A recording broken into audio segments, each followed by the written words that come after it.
if you all remember, in August 2022, Nancy Pelosi's stunt visiting Taiwan and meeting with Tsai Ing-wen on an official capacity violated one China principle. And so China was furious. It conducted military exercises, cut off a lot of different communication channels with the United States. And essentially, China has taken a much more harsh posture on this issue than even prior. So Tsai Ing-wen is right now visiting the United States. She's in New York City. She was met by protests outside where she was meeting. She's going to end up in California eventually, with rumors that she will meet with House Speaker Kevin McCarthy, the Republican House Speaker. And China has warned that there will be retaliation to this because they see this as equally as dangerous as what happened during the Pelosi stunt. So you have that happening right now, where Tsai Ing-wen, this now completely and utterly rejected politician, she has resigned as the leader of the Democratic Progressive Party in Taiwan. And the reason why she had to resign is because her party lost the local elections in November of 2022 in a landslide. Essentially, the KMT, the Kuomintang Party, the old nationalist party, is now leading in the vast majority of localities in Taiwan's regional authority. And it is predicted that the DPP is going to suffer probably a major loss in the presidential election of January 2024. So Taiwan is once again in the news. You have the Summit for Democracy now happening. It's one of these events that is being used as a propaganda ploy to promote Taiwan independence. They are being represented there in an event where heads of state, right? And the key word is state here. Heads of state were invited. Taiwan has representation there. China has also rebuked at that. But I want to cover this story because China is offering a stern warning to the United States and to President Tsai Ing-wen in Taiwan. And she's dismissing it as she travels around the United States, acting as if she has the authority to do so as a head of state, right? So this is all really dangerous because the One China principle codifies the fact that Taiwan is a part of China, and a recognition of Taiwan independence is really the red line for China that will spark a war.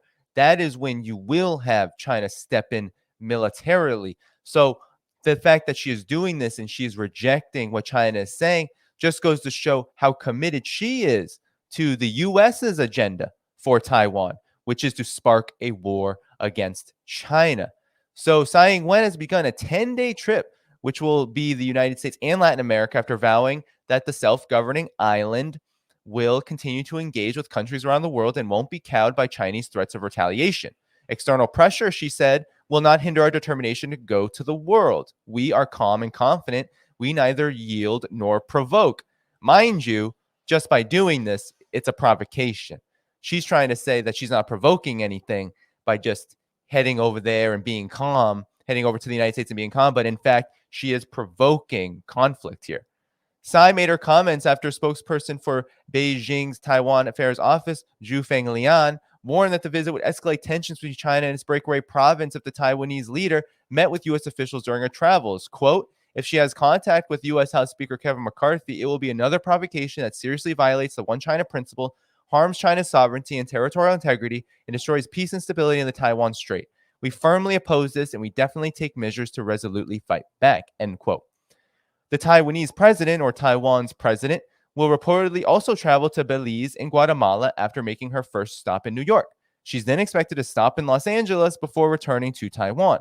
Government officials in Taipei told the Financial Times earlier this month that Tsai will meet with McCarthy, the top Republican and the third-ranking person in the U.S. government, while she's in California. Taiwan will firmly walk on the road of freedom and democracy and go into the world, Tsai said on Wednesday. Although this road is rough, Taiwan is not alone. Well, in fact, Taiwan is kind of alone. Taiwan is Honduras has just recognized Beijing, has just recognized the mainland China as the rightful representative, as does 95% of the world's countries. Only a very small number of countries, Honduras being one of them at a time. Nicaragua recently also has cut ties with Taiwan, quote unquote, diplomatically. Taiwan is becoming more and more isolated because the world is recognizing UN Resolution 2758. It's also recognizing the US and China's joint communiques as being documents that codify this principle. I mean, it's international law. It's also a part of US and Chinese diplomatic policy. But the United States, of course, is in denial of this. So only Belize and Guatemala are 13 countries of the 13 countries. So Belize and Guatemala are among only 13 countries in the world that recognize Taiwan as a separate nation, have full diplomatic relations with the island. Another Latin American country, Honduras, served diplomatic relations with Taiwan this week so it could establish ties with mainland China. So a bit of a correction here. Belize and Guatemala, even though these countries have diplomatic relations, these 13 countries, they don't recognize Taiwan as an independent country. They recognize the Republic of China government as the government of China. So a little bit of history here. Up until 1971, so 1949 to 1971, 1949 being the revolution in China, which created New China. That development led to the KMT party, which recently swept elections locally in Taiwan.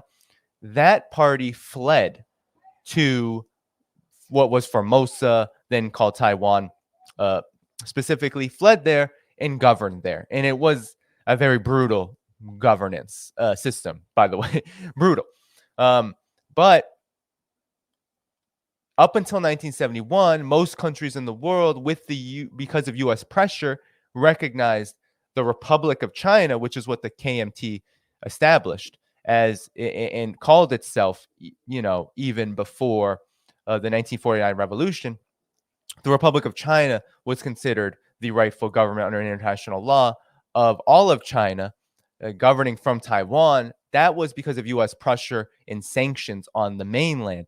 So that is a little bit of history that I think might get a little lost in the way this is framed. So even these countries are not necessarily saying it's an independent country because there has been absolutely no referendum in Taiwan that would make such a thing official, right? So no one recognizes Taiwan as an independent country, just to clarify. Another Latin America, so Honduras severed diplomatic relations with Taiwan this week so it could establish ties with the mainland. Relations between Beijing and Taipei have deteriorated since last August when McCarthy's predecessor, U.S. Speaker of the House Nancy Pelosi, made a visit to Taiwan in defiance of warnings for Chinese officials, and China responded by launching unprecedented military drills in the Taiwan Strait and cutting off defense ties with the United States. So Tsai Ing-wen is in the United States. She may meet with Kevin McCarthy. She has been met with protests.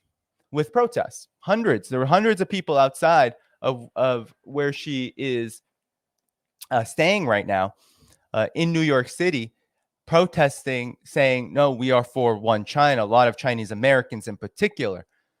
So this is a hot button issue, and these escalations are pretty massive because it is coupled with the Summit for Democracy. And it's also coupled on top of, it goes in connection to what's actually happening in the world as the world moves away from the U.S. orbit, especially in terms of dollar dominance, especially in terms of diplomatic legitimacy and political legitimacy. Much of the world is saying the United States is not really where we want to go. We don't want to be under that umbrella because all it does is cause suffering and chaos and crisis and catastrophe. And we're going to move more toward China. So this is really a retaliation, right? And the United States is trying to really get a kind of high ground politically and diplomatically here over China and really raise the tensions and the stakes to the point of near war. I mean, this is what this kind of provocation could portend. It really could, especially since this is all building a foundation for what China says is its red line. It will forcefully reunify Taiwan with the mainland should the United States spark an independence referendum. That's the only condition where such a thing would happen. And the United States, by doing this, is pushing that. But earlier in the week, this isn't just China being provoked by the United States in this case.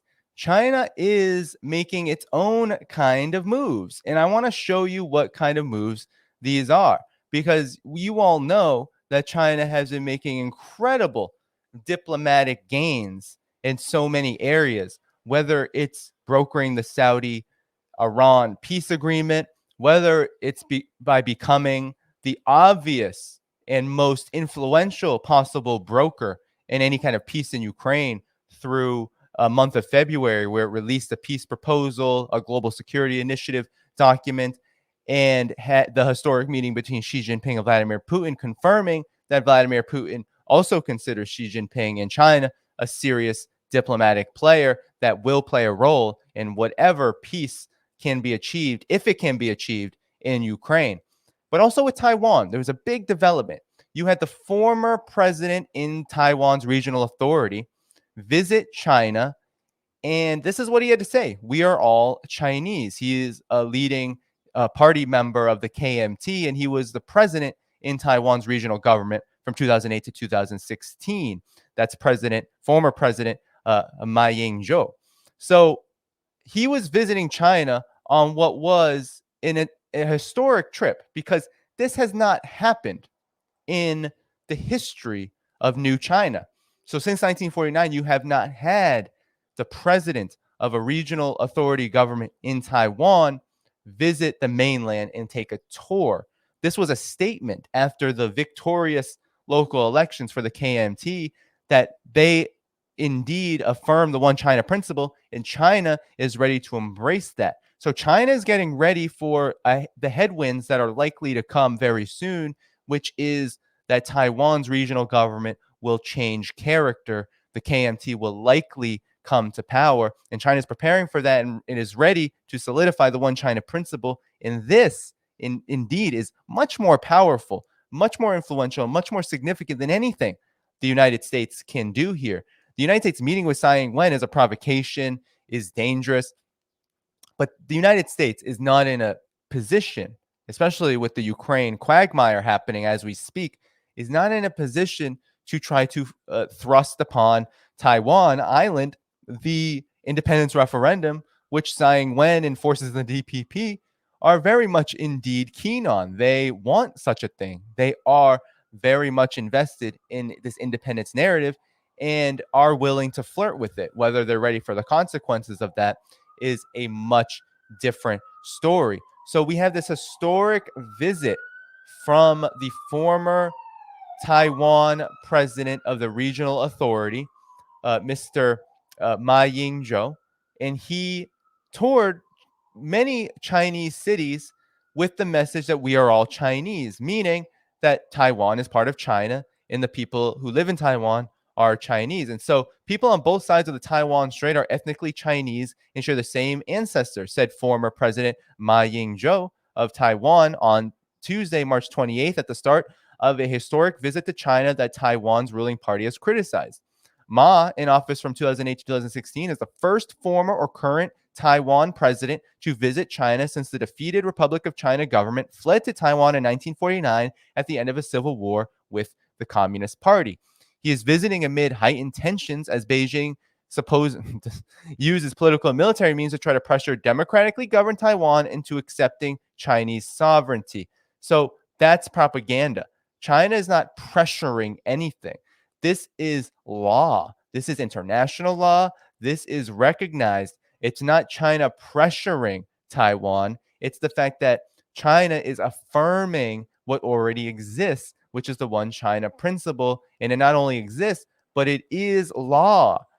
UN Resolution 2758 is law. The US-China joint communiques are law when it comes to those two countries, in the sense that they are agreements. They're agreements that were ratified, that were signed and recognized. Of course, Taiwan Relations Act that the United States passed in conjunction with it kind of undoes a lot of the US's actual accountability to the one China principle. But nonetheless, this has been part of how the United States has talked about China and Taiwan for a long time, since the 1970s, when Nixon and Kissinger helped broker the first communique. So Taiwan's ruling Democratic Progressive Party has questioned why he is visiting just after China took away another diplomatic ally, Honduras, on Sunday, leaving the island with official ties with only 13 countries. So again, China took away. China didn't take away anything. Honduras made a sovereign choice. And this is a choice that makes a lot of sense, given that Honduras wants to get on the Belt and Road. Honduras wants trade relations with China. And Honduras is not actually sacrificing if it has trade relations with Taiwan, because Taiwan, again, is not diplomatically recognized internationally as an independent nation. Again, it's important to note that none of these articles in the media, this is Channel News Asia, acknowledge the fact that these countries, these 13 left after Honduras stopped, that these countries do not recognize Taiwan as a nation. They don't. They recognize the Republic of China, which is supposedly the legitimate governing authority according to the Republic of China government in Taiwan. So that's a really big distinction that has to be repeated over and over again, because the propaganda will never tell you that, the Western propaganda. In comments in the eastern Chinese city of Nanjing at the Sun Yat-sen Mausoleum, where the man celebrated for overthrowing the last Chinese emperor in 1911 and ushering a republic is buried, Ma praised Sun's contributions. People on both sides of the Taiwan Strait are Chinese people and are both descendants of the Yan and Yellow emperors, Ma said in comments provided by his office. Ma used wording in Chinese meaning people of Chinese ethnicity rather than referring to their nationality. Descendants of the Yan and Yellow emperors is an expression referring to a common ancestor for the Chinese people. Most Taiwanese no longer identify as Chinese according to polls, which are very skewed because there are other polls that show that indeed most people on the island of Taiwan, 80+% of them, affirm the status quo. So there's a bit of a contradiction there, right? And it's likely a contradiction in how these polls are conducted. But nonetheless, give it a shot, US. Try your best. See if the people who live in Taiwan are going to support a war for independence. I don't think so.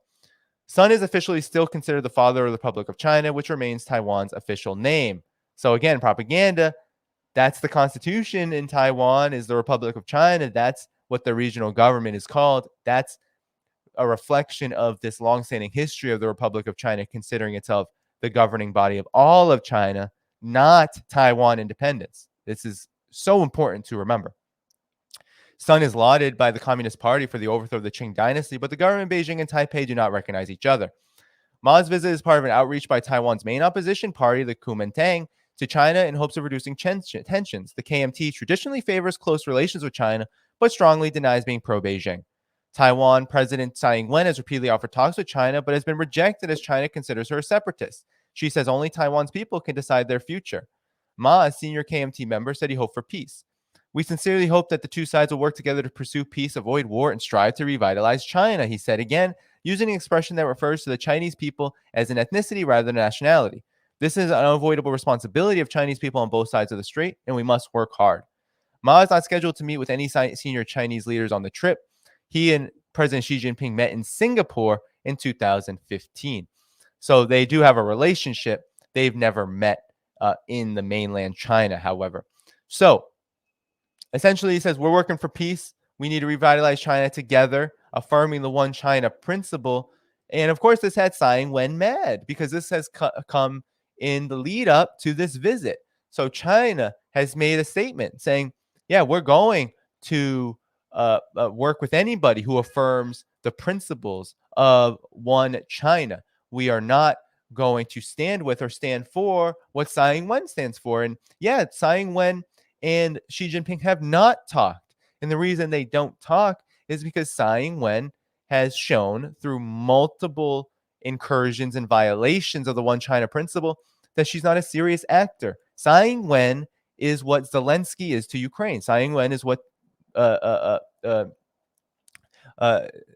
Zelensky is to Ukraine. Tsai Ing-wen is the same kind of leader. What has Tsai Ing-wen done since she's been in office? Open arms to the United States with not just weapons, because that's been a long-standing trend of sending weapons to the island, but it's been massively escalated since 2016. But it's not just the arms, which Tsai Ing-wen has embraced and has said, let's militarize the island even further. But it's also even allowing the United States to quadruple its troop presence, to continue to have a really strong political influence on the island. Tsai Ing-wen is indeed a traitor to the Chinese people. That's what she is, just like Zelensky is a traitor to Ukraine. Zelensky has sold Ukraine off, and that's what Tsai Ing-wen is doing. So they're not serious leaders. And not only this, but Tsai Ing-wen is not a leader of a state or a country, unlike Zelensky, which a lot of people have arguments about how they came about in the fall of the Soviet Union. So indeed, there's not still contention about Ukraine's national status despite its international recognition. But Taiwan, it's even further problematic in the sense that it is not considered internationally recognized as a official state. And so she is acting like Zelensky, but violating international law uh, nonetheless. It's not just some indirect neo-colonial relationship. She is going against international law. So why would Xi Jinping, why would the mainland government entertain that? Because she's never shown, just like Zelensky never shows any real true overtures for peace. She's never shown it. She has not been willing to affirm the one China principle. She has not. And that's a big problem for China. That's a big problem for the People's Republic of China, because that's really a declaration of war, and China wants no part of that, which is why everything it has done up until this point has been peaceful. Everything it has done up until this point with regard to this question of Taiwan has been peaceful.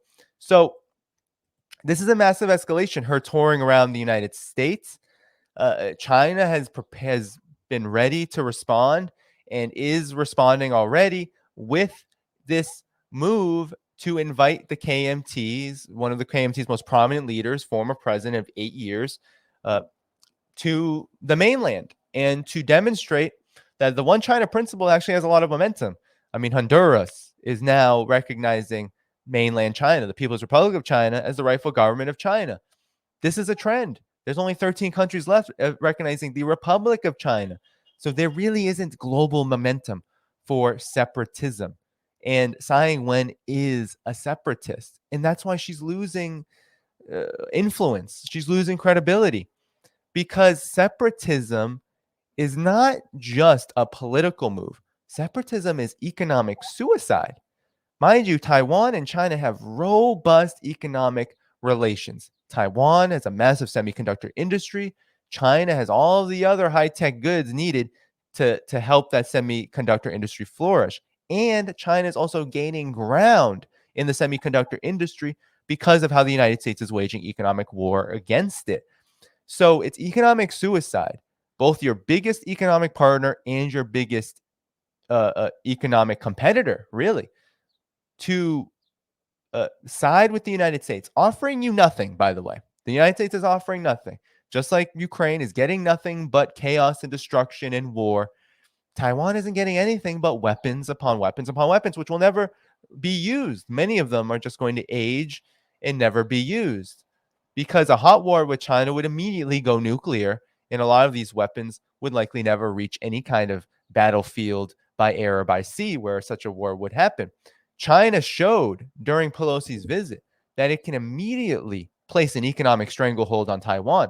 And if you think that public opinion on Taiwan Island, on the Strait, was already unfavorable to a war, because it's not favorable to a war. But if you already thought that, well, just wait until there is an economic blockade facilitated by the People's Liberation Army and their Navy. That will happen. That will happen. That is a guarantee. They showed it. There were 5 to 6 points immediately after Pelosi's visit where they ran live fire drills and they essentially surrounded Taiwan. And it was a message saying, well, if we did this in real time, not just a test, not just an exercise, but if we did this in real time, your economy would immediately collapse because nothing is getting through the blockade. And so Taiwan would essentially, be helpless, and then you would have forced reunification. So the United States has really backed itself into a corner here, because the United States believes that Taiwan is the best and biggest flashpoint. It's the unsinkable aircraft carrier, as Japan used to call it during colonization. It believes that Taiwan is this for its overall agenda toward China, which is to try to isolate and contain it and ultimately overthrow China because China is doing what the United States absolutely abhors. It is de-dollarizing. It is, as Michael Hudson said, keeping finance and keeping the commanding heights of the economy in public hands and government hands. It's creating an economy that benefits the people. It's integrating with the world in a manner that means that its economic influence will not just be in how big China is economically as the biggest economic system in the world and the biggest economy in GDP terms in the world very soon, but it's also going to be the most influential with trade partnerships and initiatives like the Belt and Road, like Shanghai Cooperation Organization, like the BRICS, all of which it maintains a leadership role over, and all of which have attracted immense interest from the global South to the point where China is the biggest trading partner for most countries in the world, but its handlings and dealings in the global South are only increasing in Africa, Asia, Latin America, the Caribbean, etc. And it doesn't matter who governs these countries because all of them are saying, oh, yeah, we can use that. We can use those roads. We can use those bridges. We can use those trains. We could use all of what can be offered, that infrastructure around high tech, around telecommunications. We can use all of that. And so the United States is lashing back out at China, saying, well, we'll try to isolate you through Taiwan and we'll risk nuclear proliferation in the process. And we'll do it not just with around Taiwan. We'll form AUKUS. We will create these military alliances and so-called political alliances to try to isolate and contain. They won't really have much teeth to them in the sense that they don't offer very much, right? When is Australia getting those nuclear submarines? I don't know, 2 generations from now? But it just shows what the United States' agenda is. It's to build up to war with China. And you have top officials, right? In the United States' military apparatus talking about war with China very openly. And so this visit from Tsai Ing-wen, this visit to the United States, if she meets with Kevin McCarthy, expect China to take very similar measures. Relations between the U.S. and China will deteriorate. There will likely be communication channels severed even further. There will be military exercises. They've actually been happening as we speak.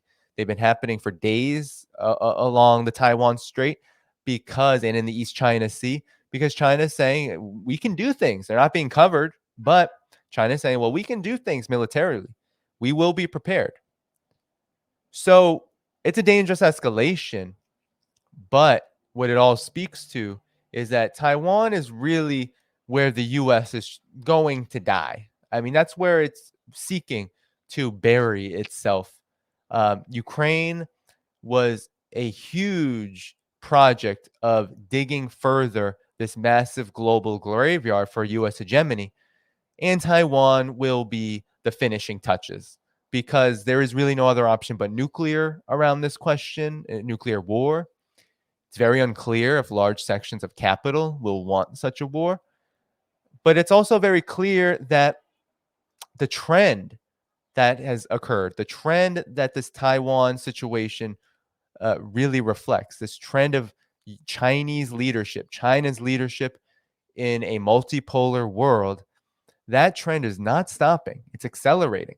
And China's legitimacy is only growing as the Honduras development really shows us. So that's really it for Taiwan. I mean, this is really a failed effort from the beginning, but the escalations keep on coming, and we can expect them to keep on coming for months and years to come, so long as there isn't significant political shifts on the island of Taiwan, which may be coming in the United States, unlikely to be coming anytime soon.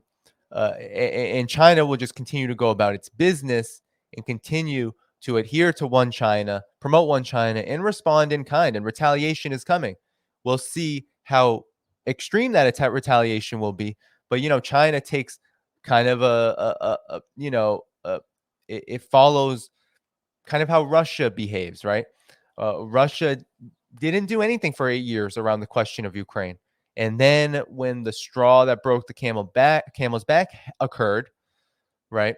When there were massive escalations in the Donbass, when the United States and NATO rejected any kind of semblance of respecting a ceasefire and Russia's security interests, then Russia intervened. The same will happen with Taiwan in the sense that China's watching in investigating and researching. Just when will the United States uh, also try to flirt with the red line, and that being a referendum for independence? Unclear. Doesn't seem like it's going to happen now or in the near future, but it's an election season in the United States coming up and Taiwan as well. So in 2024, January, Taiwan will have elections, and then you'll also have presidential elections in November of next year. And there will be massive propaganda, massive moves by both political parties to try to look tough on China. And President Biden and the neocons happen to be in power. And that means there could be more escalations because there's nothing that the United States likes to do more than to instigate and proliferate conflict in order to serve political ends. That is as American as apple pie. So we're all going to have to keep our eye out on this development.